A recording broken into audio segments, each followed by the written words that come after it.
مدرارا ويمدركم بأموال وبنين ويجعل لكم جنات ويجعل لكم أنهارا. تعالوا بني قومي أروني نظيره بل هو أبحر وفيه المزايا عجزت كل واصف لما من الرحمن ما لا له أصغ دوام سلامات عليك مرشدي مرببنا على دائما بك أفخر مرببنا على دائما بك أفخر. أعوذ بالله من الشيطان الرجيم. بسم الله الرحمن الرحيم. الحمد لله الحمد لله الحمد لله الحمد لله الحمد لله الذي بذكره تطمئن القلوب وباستغفاره تتكثر الأرزاق والصلاة والسلام على أشرف المرسلين صلى الله عليه وسلم المتقين سيد العرب والعجم سيدنا محمد صلى الله عليه وسلم وعلى آله أولي الأعمال الزكية والنفوس الطاهرة وأصحابه الأبرار ومن نهج منهجهم وسلم عن شيخنا خاتم الأولياء المحمديين أوصل الوسائل وبحر الحقيقة مولانا الشيخ أبي العباس محمد سالم التجاني رضي الله تعالى عنه رضي الله عن سره وخليفته على الإطلاق من الذي حبه في قلوبنا رسخ وثوب موادته دائما ما تسخ مولانا أبي إسحاق شيخ الحاج إبراهيم بن الحاج عبد الله يس رضي الله تعالى عنه خلفائه ومقدميه ومريديه. السلام عليكم ورحمة الله وبركاته. وعليكم السلام ورحمة الله وبركاته. الصلاة على النبي لا كنسي صلى الله عليه وسلم. أجاب لا كنسي سلامي على من قال يا رب أمتي اللهم ولا البركة النبي أجرها من النيران قال مولانا الشيخ محمد ثالث الأوادنك رضي الله تعالى عنه. عليكم gbogbo ẹ̀mí عليكم àlàáfíà ara ọlọ́mọ ṣàbá ṣe fún wa. آمين. عليكم sharaf عليكم makama عليكم istijaba ọlọ́mọ ṣàbá ṣe fún wa. ó bá mi wí Malam Daud. أرحم الله. nígbà tí bàbá Abdulkadir dé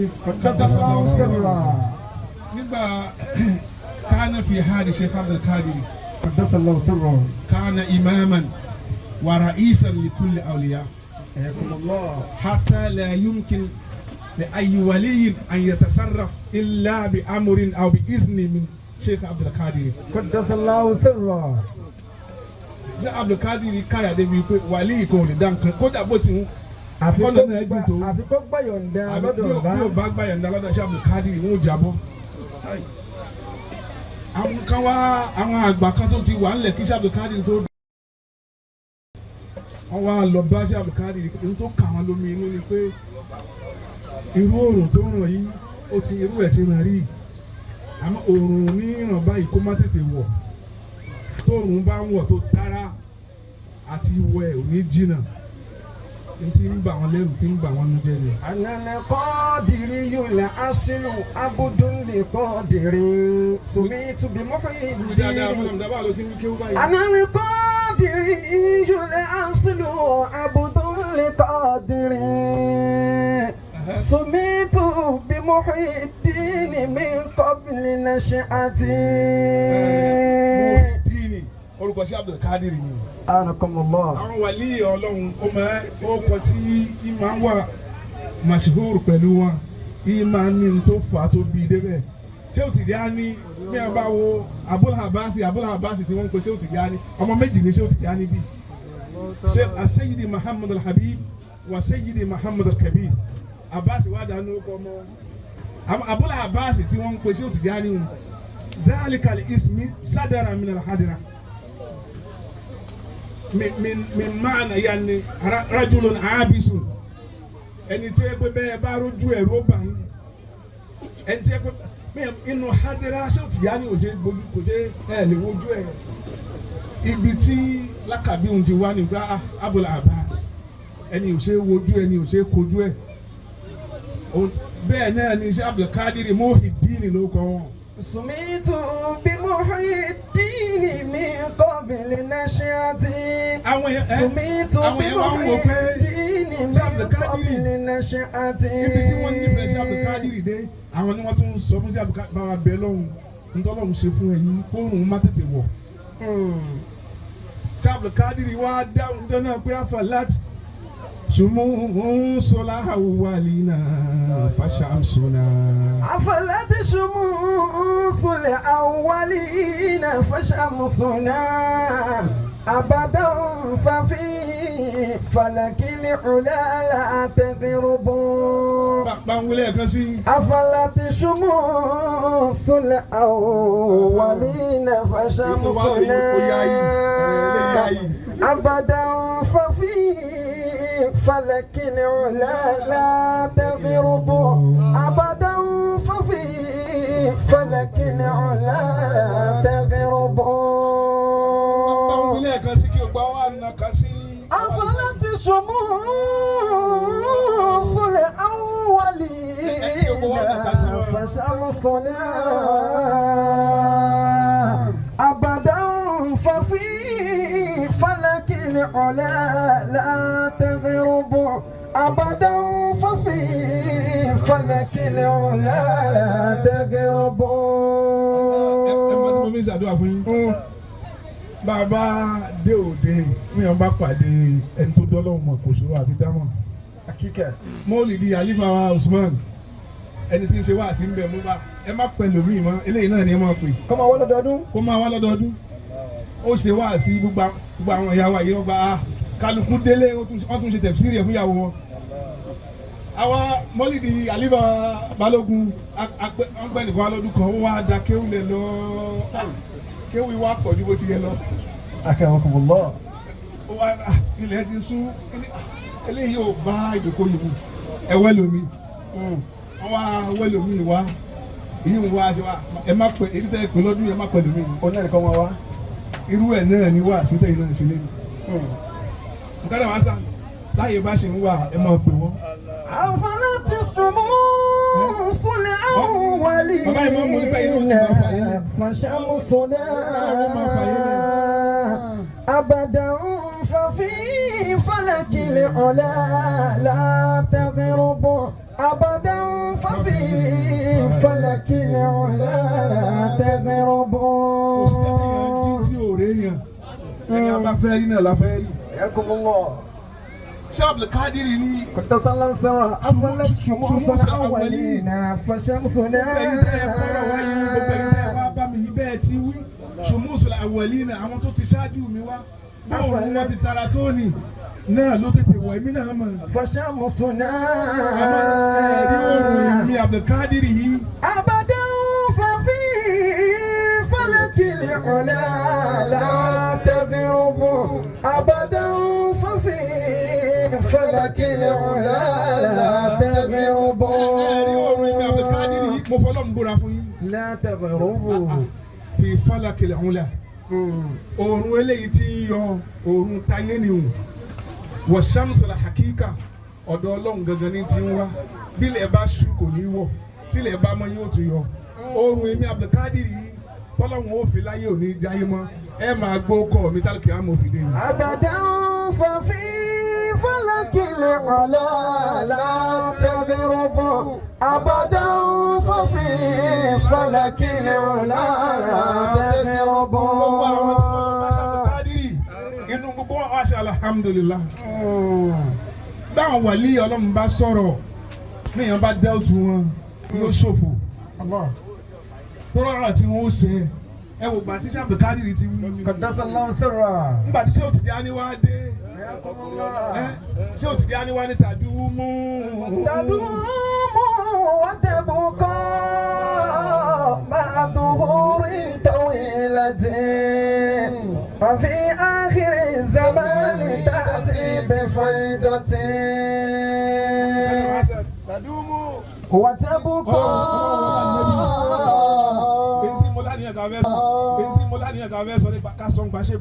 قدس الله سره أعانكم الله Rájàbù yìí náà ni wọ́n bí Baba Sheikh Ibrahim. رضي الله تعالى عنه. Kájẹ́ káwọn èèyàn mọ ẹni tó bá tiẹ̀ mọ̀ tẹ́lẹ̀ kó tún ziyadatul ma'rifa wal ilm an shakhsiyyati Sheikh Ibrahim. Àmọ́ ọjọ́ ti lọ Sheikh Tijani ní tẹ̀dúmú. تدوم وتبقى مع دور طويلة تدوم مع دور طويلة bó ti ń kọjú ayé ogun tó bó ti ń kọjú tẹ̀dúmú yóò máa bẹ́ẹ̀ wọ́tẹ̀bùkà yóò tún máa ṣẹ́kù. Kódà sẹ́wọ̀n ní kódà kó jẹ́ ẹnìkan so ẹnìkan so ló ṣẹ́kù láyé lérílẹ̀ Ọlọ́run lópin ìgbà táyé bá sì ń wá ẹnìkan sóhun Tijani àní ọmọ jẹ. وفي آخر الزمان تأتي بفيضة. Ṣé oníkẹ́ ẹ lè mọ̀ pé tí mo wí lẹ́nu bẹ́ẹ̀ náà ni ó rí wọ́n fi آخر الزمان تأتي بفيضة. وفي آخر الزمان تأتي بفيضة. وفي آخر الزمان تأتي بفيضة. في آخر الزمان tó bá di ẹ̀yìn ayé ìkángun ìgbà táàtì ibi fẹ́dà inú tàríkà mi Ọlọ́run mẹ́nìkan jáde tí ó máa jẹ́ sáhìbùl fẹ́dà. Mo ṣe wá sí un láàárọ̀ ní fáwọn jọmọ́ ìyá tó bí màmá bàbá Sheikh Ibrahim Sayyida Aishatu Janka Sheikh Abdullahi fẹ́ wẹ̀ gbogbo obìnrin gẹ́gẹ́ bí wàásí tí àwọn olùsọ̀lá ti ṣe fún wa gbogbo obìnrin tí ò bá rí àṣẹ Ọlọ́run lára ọkọ ẹ̀ ayé ò ní péjọ ti ọmọ tiẹ̀ náà. Gbogbo ẹ̀yin ìyá yìí ó yẹ kẹ́ ẹ ti wà nílé báyìí gbogbo eléyìí tẹ́ ẹ péjọ ti wá yìí ayé ò máa pé wo ọmọ yín báyìí ti dáadáa ni. آمين. Ọlátẹ́bẹ̀ ti sàmì kò tí ì tó. وتبقى مع دور طويلة. وفي آخر الزمان تأتي بفيضة. Baba Sheikh Abdullahi. وفي آخر الزمان تأتي بفيضة. Ìyàwó Aisha ti jáka mi dákun mo fẹ́ wẹ̀ ń bẹ́ wẹ̀wẹ̀ jí mo bá mu bu omi sí ilé wẹ̀. Baba Sheikh Abdullahi sọ fún ìyàwó wọn tán àlejò dé wọ́n ṣe sáà ní títí jímọ̀ fi tó wọn lọ kí jímọ̀ lẹ́yìn jímọ̀ wọ́n gbàlejò wọn tí wọ́n fi ṣe wàsífà tí wọ́n ṣe hádírà wọ́n kí mọ́gàríbì wọ́n kí ṣáàyì ìṣáàyì ni wọ́n kí lálejò jẹun alẹ́ ní kálukú gbàgbé sùn lọ. Baba Sheikh Abdullahi dìde lóru pé kóun ó lọ ṣàdúrà. Ni wọ́n bá ìyàwó Aishatu Janka nílé wẹ̀. Kí ló ń ṣe lásìkò yìí láàyè yìí? Ó ní ìyàwó Aishatu Janka ní. Ó ní ń bẹ bomi sílé wẹ̀. Mo wá dúró pé. Kó lè wẹ̀ tán. Kí n sì bẹ gbé garawa. Kí n gbé lọ. Mo dúró kó o dé. Mo gbàgbé sùn lọ ni. Láti ọ̀sán. Dòru. Baba Sheikh Abdullahi wá. Baba Sheikh Abdullahi. Ó ní ìwọ Ọlọ́run. Àdéhùn tí Sheikh Tijani ṣe. Pèsè Ibùl Fẹ́ídà ń bọ̀. Sheikh Tijani ò ní wí kó má jẹ́ òdodo. Sheikh Tijani ò ní sọ kó má rí bẹ́ẹ̀. Gbogbo ayé bá bẹ̀wọ̀ Ọlọ́run. Tí gbogbo ayé bá bẹ̀wọ̀ Ọlọ́run fún. Bá ń ṣe fún Aishatu Janka lẹ́yìn. Bá ń ṣe fún Aishatu Janka rí yìí. Gbogbo tí bá ń da lẹ́ni. Gbogbo tó bá ń da lẹ́ni. Ó nípìlẹ̀ o. Ẹni tí ò bá rẹ̀ nípìlẹ̀ fún. Kó bẹ̀rẹ̀ tiẹ̀ báyìí. Ó sì bẹ̀rẹ̀. تبي من نقطة الباء خفضة رفعت إلى ما لم تنله بإلته Mo sọ fún àfàlẹ́ kó o lè lóní àkútàkálì mi. كنت بي Lórí àwọn wàlíì Ọlọ́run kan máa fẹ́ ṣe ládàá mi. wọ́n ní kí n pẹ́ méjì wọ̀wọ̀ náà ni. ولو كنت Ẹ̀yin ìyá wa. Ọlá àdúgbò tẹ dúró. lẹ́ni. Ìbùn ló kọ Ọlọ́run kan lálẹ́ yìí. Àwọn bàbá náà ń bù wá lórúkọ Ọlọ́run lálẹ́ yìí. Ọlá pé dúró tì wá. Ọlá ń pẹ́ dúró tàwọn bàbá. lálẹ́ yìí lóru yìí àwọn bàbá ní àwọn bù wá lórúkọ Ọlọ́run. àmọ́ tẹ́ ẹ bá kánjú. tẹ́ ẹ bá ti kánjú. sọ ìtàn kan fún yín kí n tó fún. wọ́n máa sọ ìtàn kan fún wa kan tó fún wa. ẹ̀yin yá wa. n fẹ́ ṣàdúrà fún yín. àwọn bàbá fẹ́ ṣàdúrà fẹ́ni kọ̀ọ̀kan wa. orúkọ Ọlọ́run ti ń fún yín. orúkọ Ọlọ́run tó fẹ́ yọ̀ǹda. kí o gbọ́ wá sọ pé bisimilayi rahman rahim. wọ́n ní ká ní bisimilayi rahman rahim. ẹ jẹ́ a wí lẹ́ẹ̀kan sí. bisimilayi rahman rahim. ẹ jẹ́ a wí lẹ́ẹ̀kan sí. bisimilayi rahman rahim. ẹ jẹ́ n wí ìtàn yìí. bàbá ní káwọn wí ìtàn yìí fún wa. kí bisimilayi kó lè ṣiṣẹ́ lára. kí bisimilayi kó lè ṣiṣẹ́ lára ẹnì kọ̀ọ̀kan wa. àfa kan wà. àfa kan bẹ. ó lọ ọmọ kéwú tó pọ̀. ó lọ ọmọ kéwú tó pọ̀. àmọ́ nínú ọmọ kéwú ẹ̀. nínú ọmọ kéwú rẹ̀.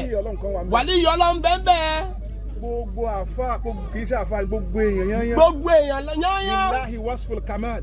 pẹ̀lú Ọlọ́run nìkan ló pé. Ọlọ́run nìkan ló pé. Ọlọ́run máa ń kù sára kálukú láàyè kọ̀ọ̀kan. Ọlọ́run máa ń kù sára kálukú láàyè kọ̀ọ̀kan. tó bá jẹ́ ibi tọ́lọ́run kù sí lára èèyàn nìkan ni wọ́n wá ń rí. tó bá jẹ́ ibi tọ́lọ́run kù sí lára èèyàn kan ni wọ́n rí. ibi tọ́lọ́run ti pé lára. ó wá rí ibi tọ́lọ́run ti pé lára. ó ṣeéṣe o máa jèrè lára. ó ṣeéṣe kó máa jèrè. àfa yìí bó ti lọ́mọ kéwú tó. àfa yìí bó ti lọ́mọ kéwú tó. ìmọ̀ jalè. ó máa ń jalè. tẹ́nìkan ò sí mọ̀. tẹ́nìkan ò sí mọ̀. Ọlọ́run ò tún àṣírí ẹ̀. Ọlọ́run ò sì tún àṣírí ẹ̀ rí. ó wá ṣèkànjọ́ kan ó yíwọ́. ó wá ṣèkan lọ́jọ́ kan wá yíwọ́. wọ́n gé ọwọ́ àfa. ó gé ọwọ́ àfa. ọwọ́ òun sì já kò lára tó kù. ó sì já kò lára ara tó kù. àti wá gbọ́ pa ibi ni ó sọ pé wọ́n ti gé ọwọ́. ibo lọ́wọ́ ti sọ pé wọ́n ti gọ́wọ́ òun ìyá àfa tó lọ́mọ kí ó jà rán ni. àmọ́ ńgbà pọ́lọ́hún yìí táṣìírí ẹrú ẹ̀. ìgbà tó jásù pọ́lọ́hún bò ó táṣìírí ẹrú rẹ̀. orí ọwọ́ òun mú délé. orí ọwọ́ náà mú délé. ó wá dijọ́ kejì tí wọ́n kéwú. ó wá dijọ́ kejì tí wọ́n kéwú. àwọn ọmọ kéwú wa ń dá wákà wọ́n ń ṣe síkìrì wọ́n ń ṣe gbogbo ẹ̀. ń dá wákà ń ṣe gbogbo rẹ̀. ó wá tásìkò tó yẹ ká àfọ́ bọ́ta. ó wá tásìkò tó yẹ ká àfọ́ bọ́ta. àfọ́ màlè bọ́ta torí ìtìjú. kí ló fẹ́ wí. àmọ́ kò ní burú títí kó má lẹ́nu tó súnmọ́ nínú àwọn ọmọ kéwú. kò ní burú títí kó má lẹ́nu tó súnmọ́ nínú àwọn ọmọ kéwú. àwọn kéwú kan wà. àwọn ọmọ kéwú kan wà. ìyá máa ṣíra alẹ̀ fún wọn. ìyá máa ṣíra alẹ̀ fún wọn. ìyá máa bọ́ra alẹ̀ fún wọn. annaka qad jarrabtahu wa arafta mawqifahu minka ayama shidda. láfi pé o ti gbìdánwò rẹ̀ lọ́nà ìmọye láwọn àsìkò tó le tó ti yẹ̀wò pé bóò nílùú ọmọ kéwì ṣe rí tó sì ti dá ma. ó sì paasi. ó paasi. wàlí ìtọ́ jẹ́ wàlí iná ọmọ kéwì ló wá wọlé tọ̀. ìtọ́ jẹ́ wàlí yìí ló wá wọlé tọ̀ àfa rẹ̀. wá rí àfa wa kí ló dé. àfa wa kí ló dé. ó wà fọ́ọ̀sì láti jẹ́wọ́ fún. ó wà fọ́ọ̀sì láti jẹ́wọ́ fún ọmọ kéwù náà. ẹ lè gbélé ìbọ̀tà báyìí. ẹ lè gbélé ìbọ̀tà báyìí. àmọ́ pẹ̀lú alibarika yín. alibarika yín. ìdá padà. ìdá padà yín ọmọ kéwù sọ bẹ́ẹ̀ fún àfa rẹ̀. níwọ̀ta kọ́ńkéwù. èmi gan ò ní tó èmi gan ò ní ìmọ̀ ní tó lè fi dá padà. ibo ni wọ́n ti wá fẹ́ rí. ibo ni wọ́n ti fẹ́ rí ìwọ ọmọ kéwù. ó ní alibarika yín. alibarika yín náà ni. ó sì mọ ọwọ́ náà. ó sì kíbọ̀ padà. ó sì kíbọ̀ ọwọ́ àfa rẹ̀. ọwọ́ sì dúró pa. àfa wa ń dákun ká tó bọ́ta. ká tó bọ́ta kí ló wí. ó ní tẹ́ ẹ kọ́ wa ní. ó tẹ́ kọ́ wa náà ni mo wí. èyí tí mo kọ́ yín tẹ́mi gan mọ̀. èyí tí mo kọ́ yín tẹ́mi gan mọ̀ sí mọ́. àfààní tí ò bá wí fún mi. tí ò bá wí fún mi. gbogbo àlùbáríkà mi ti ń bẹ lára rẹ. gbogbo àlùbáríkà mi ti ń bẹ lára rẹ. ìnìkan lọ́hùn ó gbà. ìnìkan lọ́hùn ó gbà. ó ní bisimilayi rahman rahim ni mo wí. ó ní bisimilayi rahman rahim ni mo wí. lẹ́ẹ̀kan náà. lẹ́ẹ̀kan náà. ọlọ́run tún jábọ́ padà. ọlọ́run náà tún jábọ́ padà. àfa wò pé bisimilayi lẹ́lẹ́lẹ́. ó ní bisimilayi nílẹ̀lẹ́ bí yìí. bisimilayi nílẹ̀lẹ́ náà wí yìí. bá a fáwọn ti pàdé ọlọ́run. bá a fáwọn ti pàdé ọlọ́run nù ni. lẹ́yìn ọwọ́ náà ṣe mọ́ nípa bisimilayi ó fojú kéré bisimilayi. ó ní bisimilayi rahman rahim. ntí awwalu ma kutiba fi lahil mahfuz. ohun tó kọ́kọ́ kọ sínú pátákó wa lọ́hùn-ún. bisimilayi rahman anabi gan ká kí bisimilayi kó tó dé. bánabi bá fẹ́ kọ lẹ́tà. bánabi bá fẹ́ kọ lẹ́tà. yóò kọ bisimilayi ismi almaliki alijabbar. yóò ní pẹ́ pẹ̀lú orúkọ ọlọ́run ọba olùkápá. rahman. anabi máa sọ pé bisimilayi arrahman. anabi ó wá ní bisimilayi arrahman. súra pé iná min sulaymana wa innahu bisimilayi arrahmanir rahim. nígbà tó dé. ìjọ tó dé. anabi wa bẹ̀rẹ̀ sí ní kọ bisimilayi. anabi wa bẹ̀rẹ̀ sí ní kọ bisimilayi arrahmanir rahim. ọjọ́ ti lọ ní bàbá ò bá fà yá ọ̀dọ̀ yìí. bẹ́ẹ̀ lọ fún wa. ẹgbẹ́ bàyá. ẹgbẹ́ bàyá. àkọ́dà àwọn wàlíyé ọlọ́run kan wá. àwọn wàlíyé ọlọ́run. kì í ṣe pé gbogbo ntọ́lọ́run sọ̀kalẹ̀ ní tírà. gbogbo ntọ́lọ́run sọ̀kalẹ̀ ní tírà. 104 ni. 104 ni. ستون للشيث و30 لإبراهيم و10 لموسى قبل الإنجيل. Ọlọ́run fún Ṣíṣù 60. Ọlọ́run fún Ṣíṣù ní 60. Ó fún Ibrahim 30. Ó fún Ibrahim ní 30. Ó fún Ibrahim 10. Ó fún Ibrahim 30. Ó fún Musa 10. Ó fún Musa ní 10. Zabura, Injila, Tawrata wal Qur'an. Àwọn wàlí lọ wá ní gbogbo kullu ma'ani wa asrari. Gbogbo àwọn ìtumọ̀ rẹ̀, gbogbo àwọn àṣírí tí ń bẹ ńbẹ̀. Mawjuda fil Qur'an. Ó ń bẹ nínú Al-Qur'ani. Gbogbo Al-Qur'ani náà ti wá tó. Bó ti wá tó ní. Gbogbo ma'ani àti Gbogbo àwọn ìtumọ̀ tó ń bẹ ńbẹ̀, gbogbo àwọn Ọlọ́run kó sínú Suratul Fatiha. Ó kó sínú Suratul Fatiha nìkan. Gbogbo ohun tí wà ń bẹnu Fatiha. Gbogbo tó ń bẹnu Fatiha. Bismillahir Rahmanir Rahim náà ni. bí kánà ma kánà wà bí yakunu ma yakunu. Bí náà ni, fàbí, bí náà ni, báyìí náà ni. Láwọn wàlí ọ̀fìn Allahumma salli wa sallim ala al-bahi wa nuqtatihi wa shaklatihi. Sheikh Al-Bikiri ó ní bí ohun ti ẹ̀kọ́ nìkan bí. Ó ní bí ẹnìkan nùkútọ̀ tó ń bẹ́ẹ̀ ọmọ ta kàn ká sí náà ni, ọmọ yẹn náà ni. Jọ̀mọ́ ẹja ní bismillahir rahmanir rahim. Ẹja ní bismillahir rahmanir rahim. Bismillahir rahmanir rahim. Bismillahir rahmanir rahim. Bismillahir rahmanir rahim. Bismillahir rahmanir rahim. Ẹja pa fídíò. Ó ní ká pa fídíò. ẹ má rìkọ́dù Ẹ má rìkọ́dù.